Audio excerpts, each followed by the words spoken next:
Você acorda em uma cela apertada e sem janelas, o ar impregnado do fedor de suor e medo.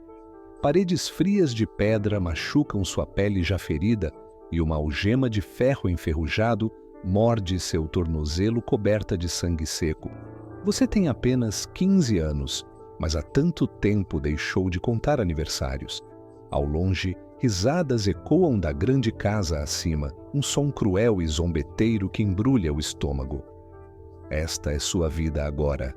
Mas aqui está o golpe de mestre. Você está em Atenas, o brilhante coração da democracia, onde filósofos como Sócrates e Platão elaboram ideias que ecoarão pela história. Ainda assim, para você, essa cidade de sabedoria é uma prisão, e sua tão celebrada liberdade se ergue sobre o seu sofrimento.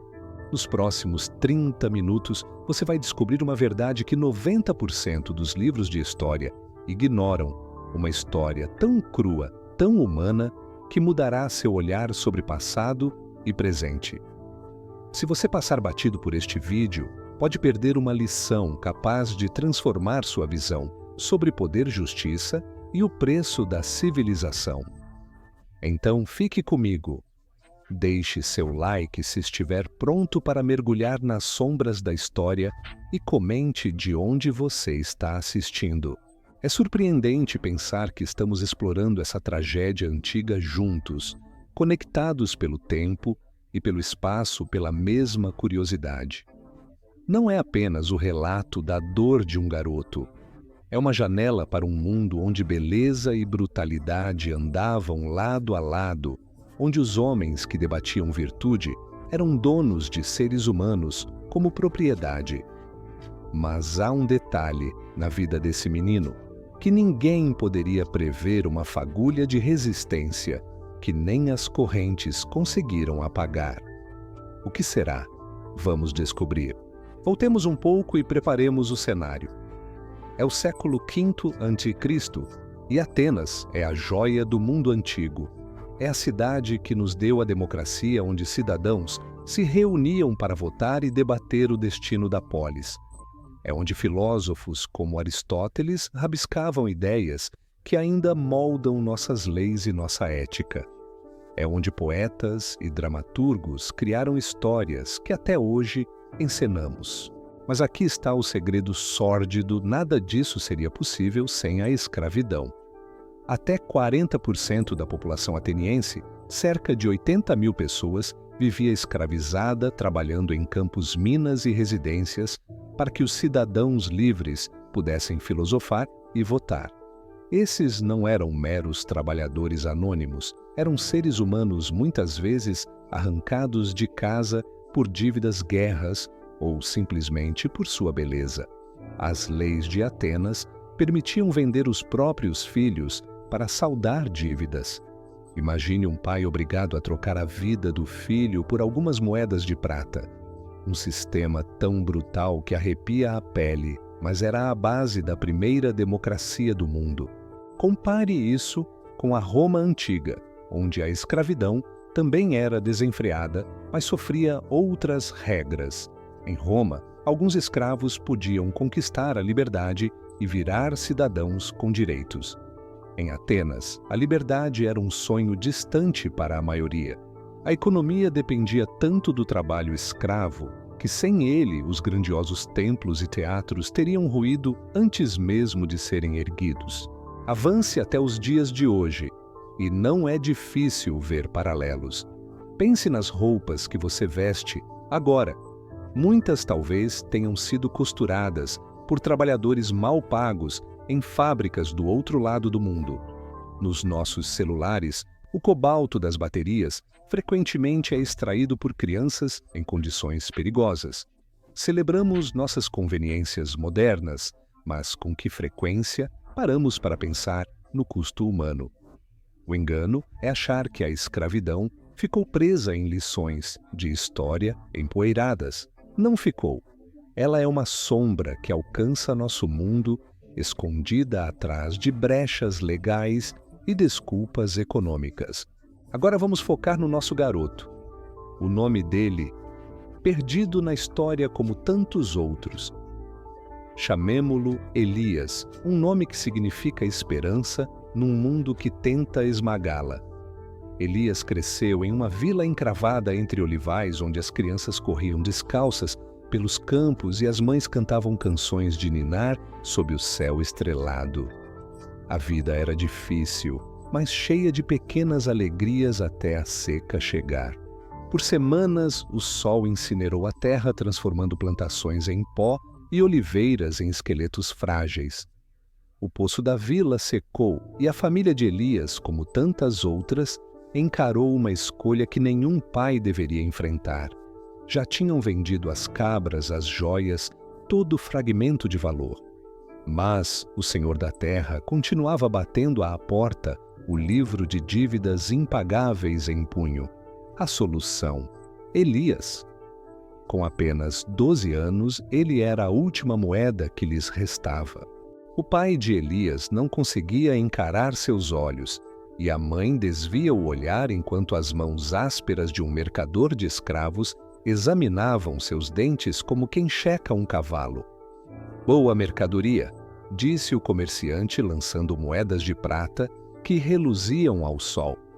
Cada moeda valia 1 ano da vida de Elias, vendido pela sobrevivência da família. Seus pais prometeram que era algo temporário, que ele voltaria livre, talvez até próspero. Mas aquelas palavras soaram vazias quando as correntes se fecharam em seus pulsos. A jornada até Atenas foi um borrão de dor, pés cobertos de bolhas, garganta seca, de dias sem água e coração pesado de traição. Elias marchou em uma caravana de dezenas de meninos, alguns mais novos, outros mais velhos, todos presos pelo ferro e pelo desespero. Os mais velhos mal falavam olhos ocos, sabendo que esperança era só outra palavra para a decepção futura. A estrada serpenteava por cenários que deveriam ser lindos, colinas ondulantes, pontilhadas de oliveiras, trilhas costeiras, onde o mar cintilava como diamantes dispersos. Mas Elias nada via. Seu mundo encolheu até o comprimento da corrente que o prendia ao garoto à frente. À noite, eram acorrentados ao chão como animais com o solo frio por único leito. Elias ouvia os soluços contidos dos outros meninos e sentia o peso do ferro em seu pescoço como um nó do destino. Certa vez sussurrou a um garoto da Trácia perguntando sobre sua casa. O menino começou a responder, voz carregada de saudade por montanhas e rios, até o estalo do chicote partindo seu lábio. Nada de conversa, berrou o guarda. Elias aprendeu rápido, até a fala se tornara um luxo proibido. Às vezes, os mercadores traziam compradores para checar suas mercadorias. Homens de mãos suaves e olhar duro caminhavam entre os meninos apalpando músculos e checando sinais de doença. Elias sentia seus olhares demorados não em sua força, mas em sua juventude e no rosto intacto. Havia diferentes perfis de compradores, aprenderia ele, agricultores buscavam costas fortes para o campo. Comerciantes procuravam meninos espertos para trabalhar em suas lojas. Mas os piores eram aqueles de túnicas finas, dedos cravejados de anéis e sorrisos que prometiam algo bem mais sombrio. Esses homens não compravam a força de trabalho, compravam prazer. E Elias, com seus cachos escuros e olhar penetrante, era exatamente o que eles desejavam. Pause um instante. Elias está prestes a entrar no mercado de escravos de Atenas, um lugar que vai arrancar o pouco de humanidade que resta nele. Mas há algo em Elias, algo que nem as correntes conseguem quebrar. O que mantém um garoto como ele firme, quando o mundo diz que ele não vale nada. Fique por aqui, pois a resposta pode te surpreender. Imagine-se sobre uma plataforma de madeira, o sol queimando seus ombros nus, os pulsos roçados pelas correntes de ferro. Ao seu redor, o mercado de escravos ruge em caos, centenas de vozes gritando, barganhando, suplicando. O fedor chega como uma onda, corpos sem banho, suor impregnado de medo. e um aroma azedo que embrulha o estômago. Você é Elias, um garoto de 12 anos vindo de um vilarejo de oliveiras, agora reduzido à mercadoria. Mãos ásperas abrem sua boca para verificar os dentes. Outras apertam seus braços medindo sua força. Bom para servir, resmunga um comprador olhos frios, calculando seu valor. Você não é mais uma pessoa, é um objeto à venda. Mas aqui está a reviravolta. Esse mercado brutal era tão normal para os atenienses quanto um supermercado é para nós. Como a cidade que inventou a democracia podia tratar seres humanos como gado, o mercado de escravos era o coração negro da economia ateniense. Milhares de homens, mulheres e crianças passavam por ali todo ano trocados por dracmas de prata. Compradores circulavam como tubarões, cada um atrás de um propósito.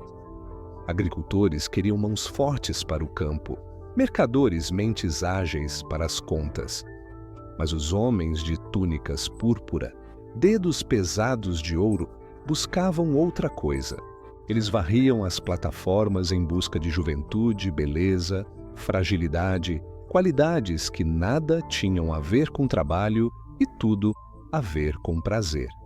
Elias chamou a atenção deles, seus cachos escuros e pele intacta o tornavam um prêmio. Quando o leiloeiro anunciou sua idade e disposição mansa, os lances dispararam. Um tal Lisandro, de mãos delicadas e túnica de seda púrpura, levou o dia. O sorriso dele era cortante e possessivo, e o coração de Elias afundou. O que aquele homem queria dele? Pare um segundo. Você pode achar que esse tipo de mercado é história antiga, trancada em livros empoeirados. Mas pense nas redes de tráfico de hoje, crianças vendidas para trabalhos forçados, ou pior em lugares como o Sudeste Asiático ou até mais perto. A ONU estima que 5 milhões de pessoas são traficadas todos os anos, muitas delas crianças. Gostamos de acreditar que superamos isso, mas será mesmo. O erro é pensar que a escravidão acabou com as correntes. Ela só mudou de rosto escondida em fábricas bordéis ou minas de cobalto. A história de Elias não é apenas um conto de 2.500 anos atrás. É um espelho do nosso mundo. Então, o que acontece quando um garoto como Elias desce daquela plataforma e entra na casa de um homem como Lisandro, vamos descobrir. A viagem até a propriedade de Lisandro foi um borrão de mármore e riqueza. A casa dele não era apenas um lar, era um palácio maior que a vila inteira de Elias.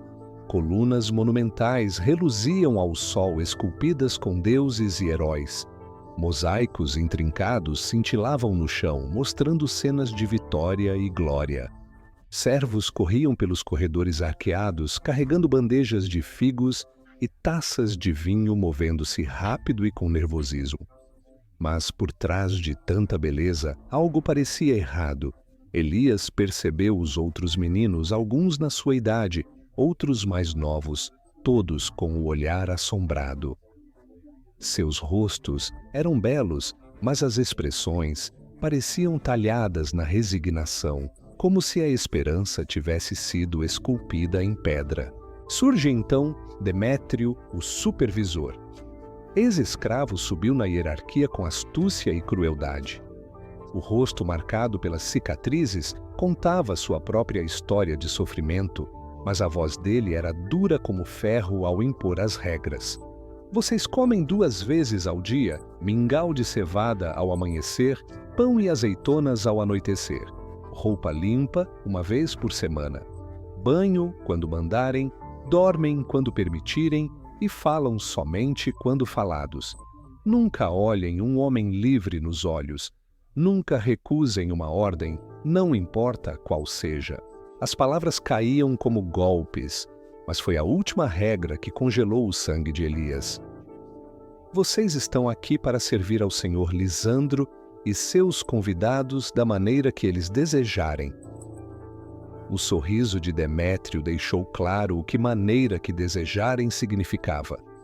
As mãos de Elias tremiam ao segurar a túnica fina que mal cobria seu corpo tecido, tão transparente que parecia não vestir nada. A vida naquela casa era uma dança estranha de luxo e terror. Elias dividia a cela do porão com outros meninos.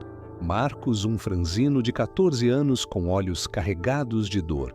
Filemon, de 13, cujo pai mercador perdera tudo com credores.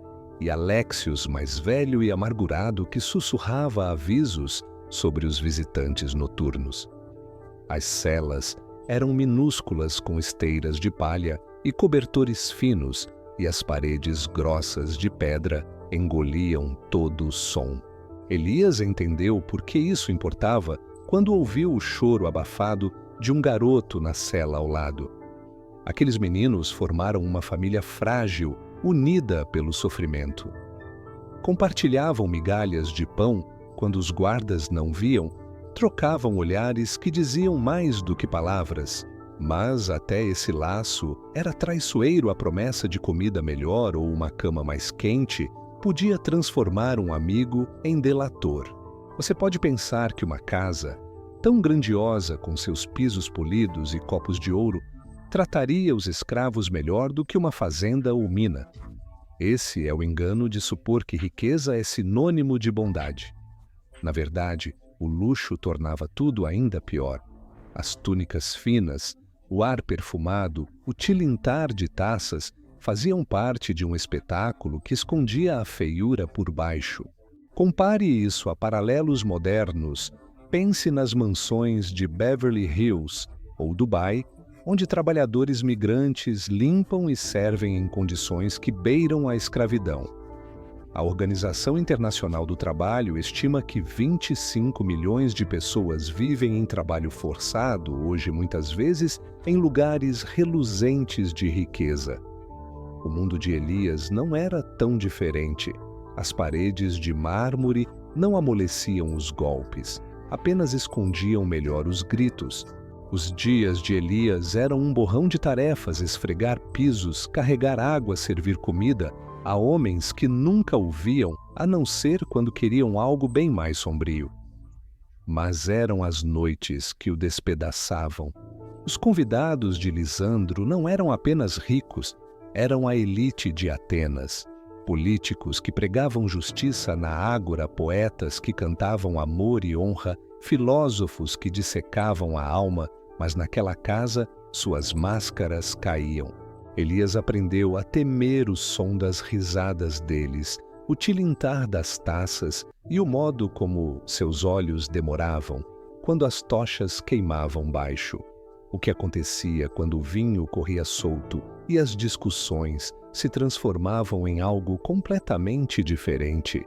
É aí que a história de Elias dá uma virada capaz de questionar tudo o que você acha que sabe sobre a glória da Grécia Antiga.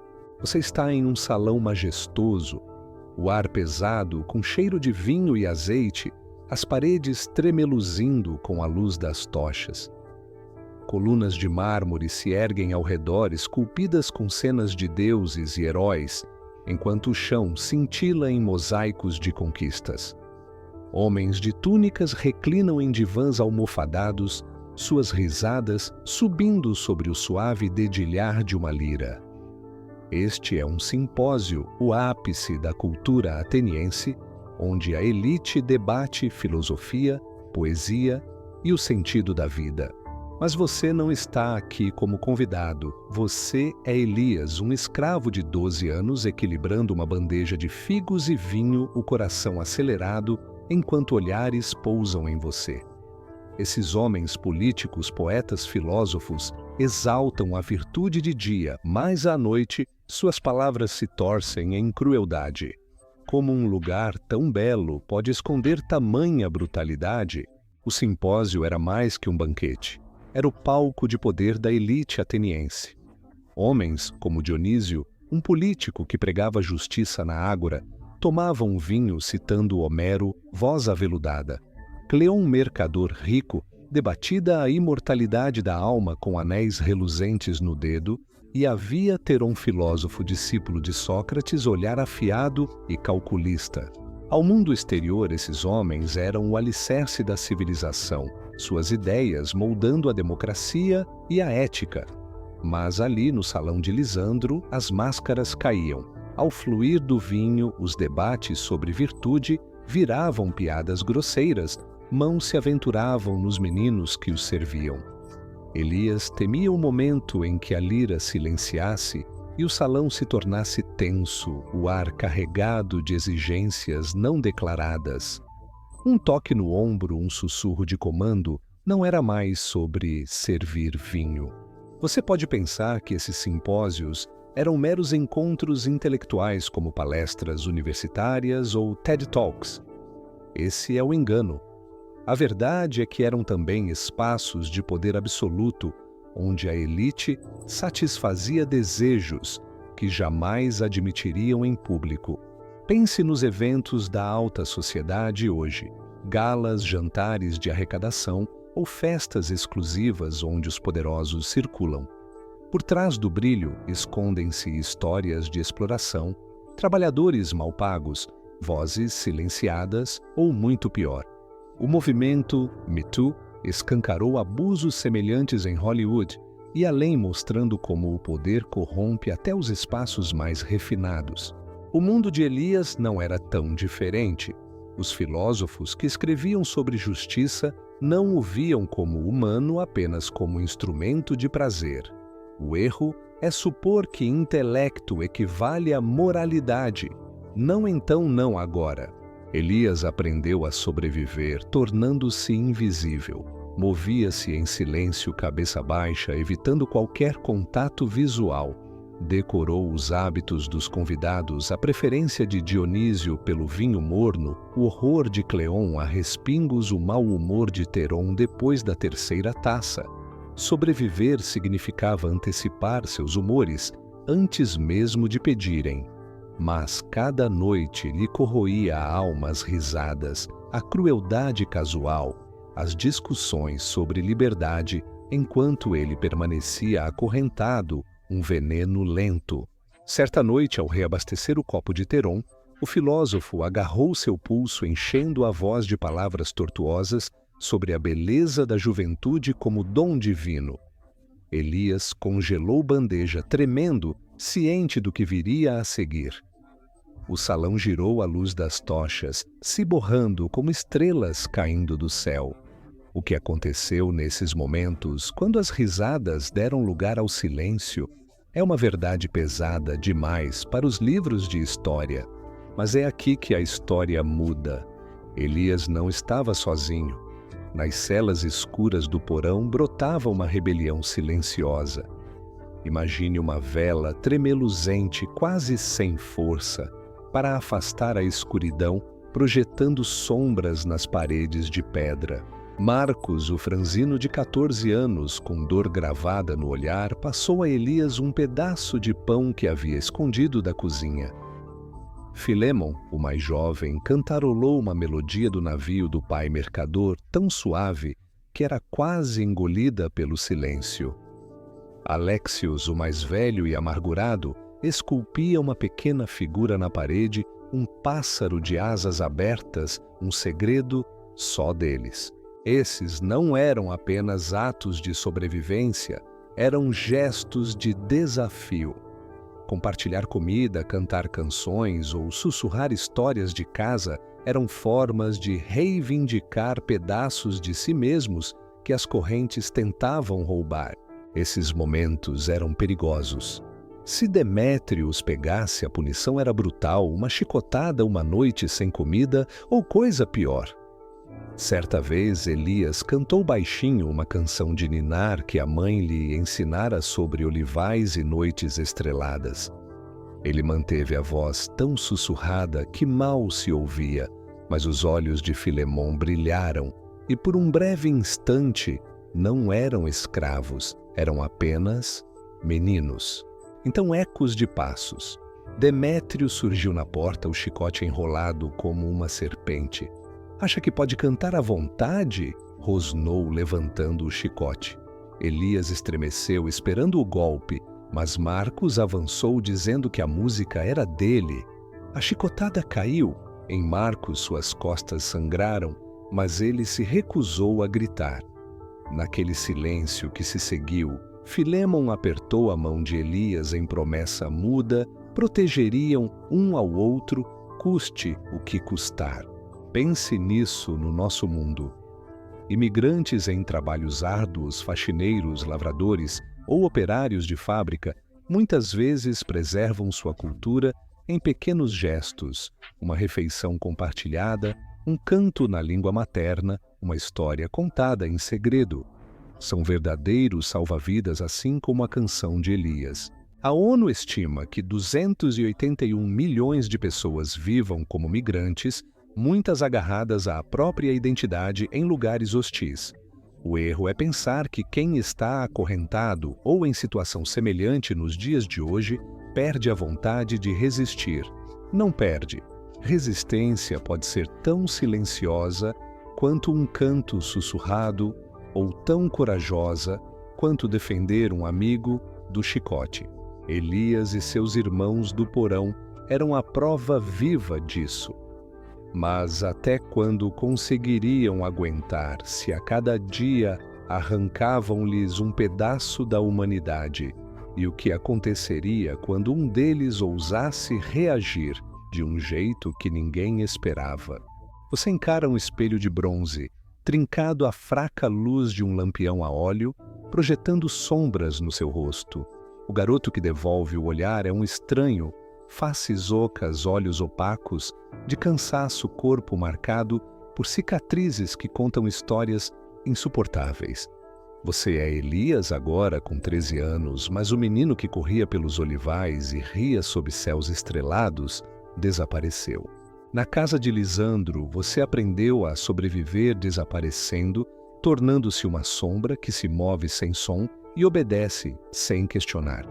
Mas cada passo silencioso, cada olhar baixo corroía sua alma. Você está vivo, mas a que preço? Eis o paradoxo: a mesma sociedade que ensinou o mundo sobre justiça e liberdade construiu sua glória quebrando meninos como você. Como Atenas, farol da civilização, justificava isso, sobreviver na casa de Lisandro significava ler as pessoas como um livro. Elias sabia que a ira de Dionísio explodia após muito vinho, que Cleon escondia um streak cruel por trás das risadas, que os discursos filosóficos de Teron podiam se tornar algo bem pior. Ele aprendeu a antecipar desejos, encher a taça antes de esvaziar, recuar antes que a mão pousasse. Mas não se tratava apenas de sobrevivência física. Era um desmoronamento psicológico. A cada dia, Elias perdia algo, o nome substituído por menino, sua voz silenciada pelo chicote de Demétrio, suas memórias esmaecendo como tinta na água. Ele tentou segurá-las, sussurrando a canção de ninar da mãe no escuro, mas até isso parecia roubo. Certa noite, ao se olhar no espelho, percebeu que não lembrava mais de seu próprio rosto de antes. O reflexo mostrava um fantasma, uma casca moldada pelo medo e pela obediência. Isso não era exclusividade de Elias. Os outros meninos, Marcos, Filémon, Alexios, enfrentavam a mesma erosão. Marcos, antes rápido nas piadas, agora se encolhia ao menor ruído. Filémon, que vivia das histórias dos navios do pai, silenciou sobre casa. Alexios, o mais velho, virou-se para dentro, substituindo a rebeldia por um olhar gelado e distante. Eles eram moldados, transformados em ferramentas para servir. Psicólogos hoje chamam isso de dissociação, um mecanismo para lidar com traumas, distanciando-se de si mesmo. Pense nos paralelos modernos. Sobreviventes de tráfico humano ou abuso falam em sair do próprio corpo para aguentar. A ONU estima que 40 milhões de pessoas vivem em escravidão moderna, muitas forçadas a suprimir sua identidade para sobreviver. O erro é achar que Elias e seus irmãos escolheram isso. Não escolheram. A sobrevivência exigiu, e o preço foi a humanidade deles. O momento mais baixo de Elias veio uma noite após o simpósio. Ele fora enviado à adega, o ar úmido e pesado, com o cheiro de uvas fermentando. Sozinho caiu no chão, joelhos contra a pedra fria, e deixou as lágrimas rolarem pela primeira vez em meses. As lágrimas não eram só pela dor ou vergonha, era pelo menino que havia perdido, o mesmo que acreditava que voltaria à vila. Ele sussurrou seu nome verdadeiro, repetidas vezes como uma oração para não deixá-lo escapar. Mas até isso parecia perigoso. Se Demétrio ouvisse a punição, seria imediata chicotada um dia sem comida ou algo pior. Elias aprendeu a enterrar as emoções, fundo, a vestir uma máscara de obediência. Mas a máscara começava a rachar, e algo dentro dele despertava uma fagulha que se recusava a morrer. Vamos nos afastar e ver o quadro maior. Atenas não era apenas uma cidade. Era um mito, um símbolo do progresso humano. Filósofos como Aristóteles escreveram sobre ética e a sociedade ideal. Poetas como Sófocles criaram tragédias que faziam o público chorar pela condição humana. Ainda assim, esses mesmos homens viam sem problema algum possuir seres humanos. O próprio Aristóteles defendia que alguns eram escravos naturais destinados a servir por não possuírem a alma racional dos livres. Um homem cujas ideias moldaram o pensamento ocidental, justificando as correntes nos pulsos de Elias. Isso não era a exceção, era a regra. A ágora fervilhava com debates sobre justiça, mas ninguém questionava os escravos que carregavam água ou esfregavam os pisos. Os templos brilhavam com oferendas a Atena, deusa da sabedoria, enquanto meninos, como Elias, eram quebrados nas sombras. Essa contradição não era exclusiva de Atenas. Roma tinha suas próprias justificativas, afirmando que os escravos eram despojos de guerra, um sinal de favor divino. Até civilizações anteriores, como o Egito, ergueram monumentos às custas do trabalho forçado. Mas Atenas se destacava porque se intitulava livre. Sua democracia dava voz a alguns, silenciava muitos outros. Compare isso ao nosso mundo. Celebramos inovações smartphones, fast fashion, carros elétricos, mas com que frequência perguntamos quem paga o preço?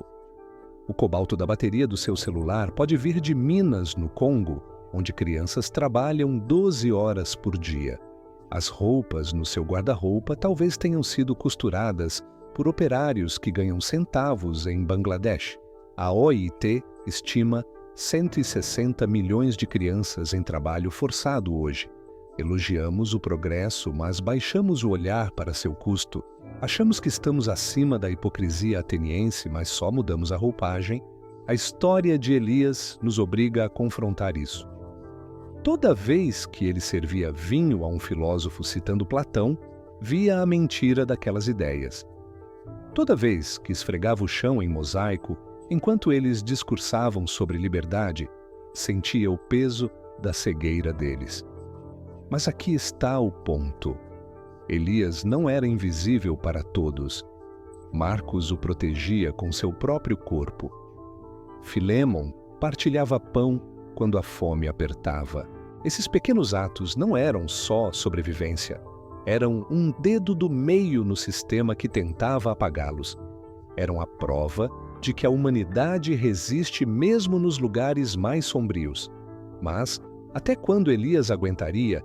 E o que aconteceria se essa fagulha dentro dele se transformasse em algo maior, algo capaz de abalar as paredes da casa de Lisandro